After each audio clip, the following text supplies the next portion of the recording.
Hi, my name is Karen DeJarden. I'm Giselle Karras. I'm Chloe Ba. And I'm Bella Alamo. And this is our presentation about John Locke. So today our group will be presenting on John Locke, the philosopher often called the father of liberalism. His ideas about natural rights, government, and human freedom shaped the foundations of modern democracies, including the United States. I want to start with one of Locke's best-known lines from the second treatise of government. All mankind, being all equal and independent, no one ought to harm another in his life, health, liberty, or possessions. This single quote captures his entire political philosophy.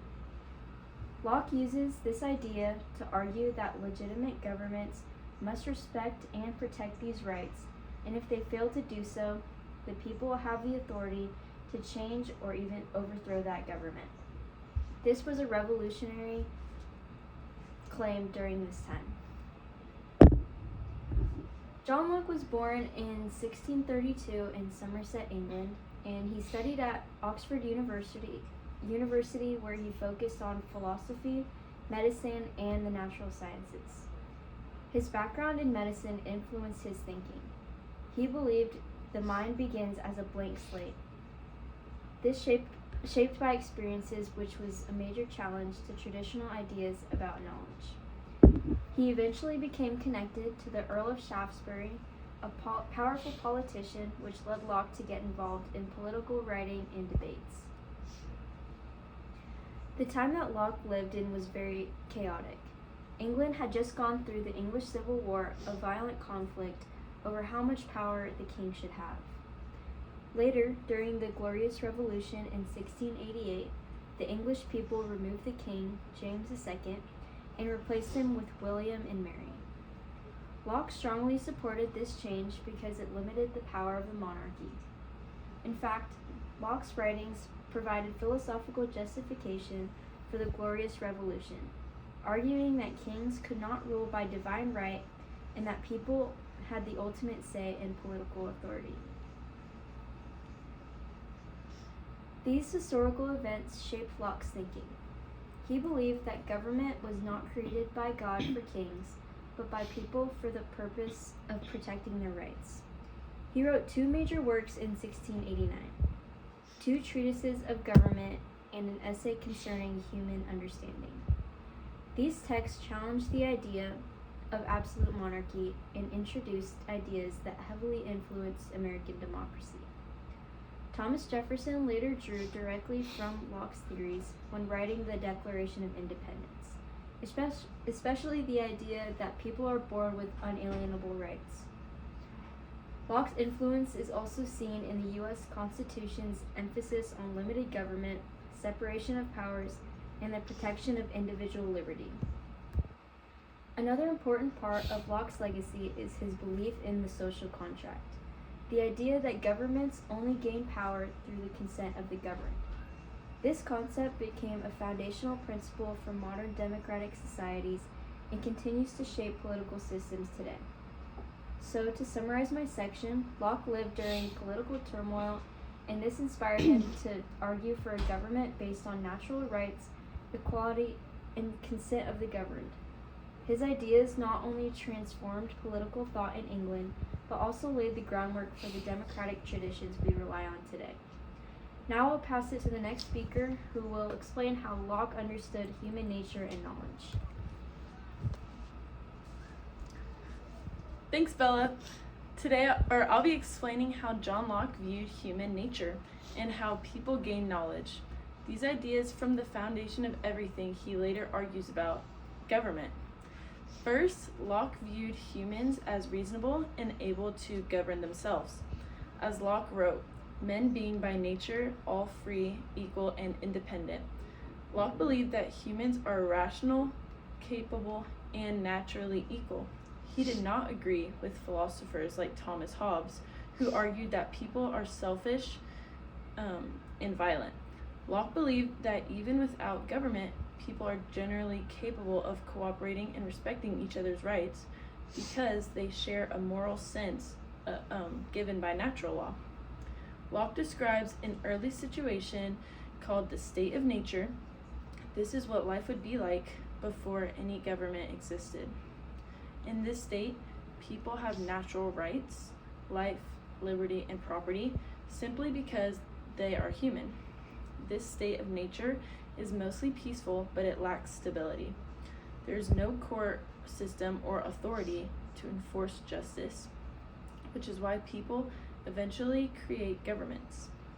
Locke argued that although the state of nature is not constant chaos, conflicts still arise because individuals tend to judge their own cases unfairly. This creates the need for an impartial authority, which becomes the role of the government.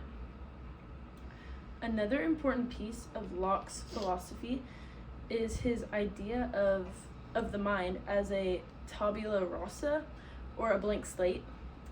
In his book, An Essay Concerning Human Understanding, Locke writes, "Let us suppose the mind to be, as we say, white paper, void of all characters." This means that no one is born with built-in knowledge or ideas. Everything we know comes from experience. Locke believed that we learn through two things: sensation, which is what we take in from the outside world, and reflection, which is how we think about our experiences. This theory influenced modern education and psychology. It supports the idea that people are shaped by their environment, not by birth or social class. It also argues that no person is born a ruler and no person is born a subject. This idea deeply challenged the belief in divine right, kingship.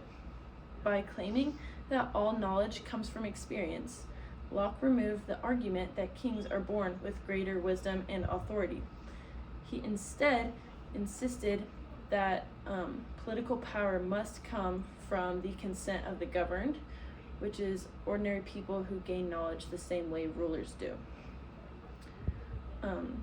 So Locke's views on human nature and knowledge lead directly into his political philosophy, which focuses on government protecting natural rights.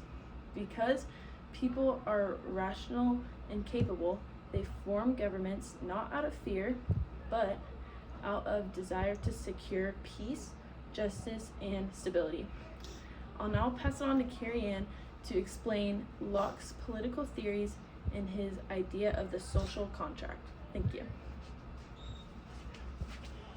Thank you, Giselle. Today I'll be explaining Locke's political philosophy, especially his idea about natural right, the social contract, and the right to revolution. These are the ideas that had the biggest impact on modern government. First, Locke argued that every person is born with natural rights, like life, liberty, and property. These rights do not come from the government. They are inherent and cannot be taken away. Locke believed the purpose of government is to protect these rights. He stressed that these rights exist in the states of nature and that government are created only to make their protection more secure and consistent.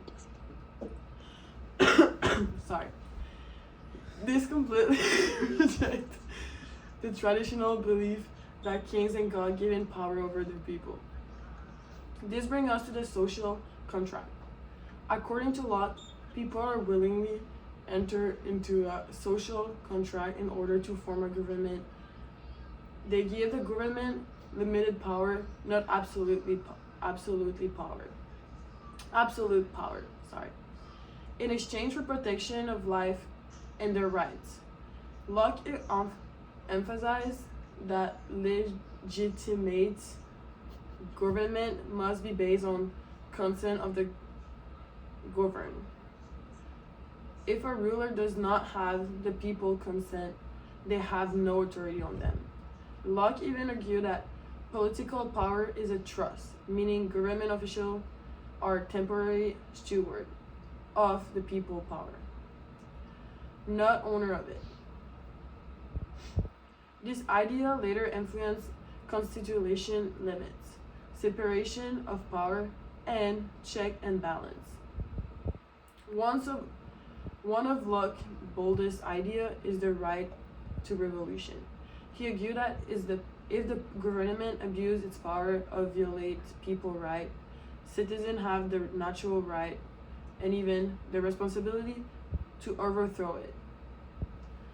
Locke wrote, when legislators act contrary to the trust reposed in them, they forfeit the power the people had put into their hands.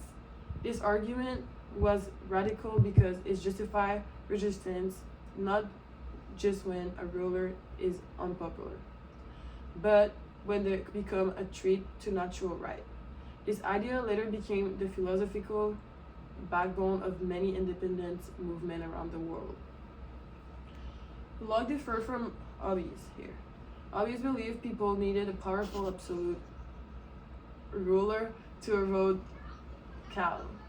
Locke believed people needed government with limited power and only for the purpose of protecting natural right. Where Hobbes saw order of the highest priority, Locke saw freedom and right as the true foundation of a just society.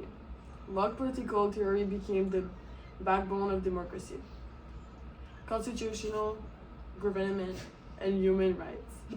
His influence is clear in documents like the Declaration of Independence, the U.S. Constitution, and even modern international human rights laws. That's center of individual freedom and government accountability. Next, our final speaker will explain the influence and the legacy in the modern relevance.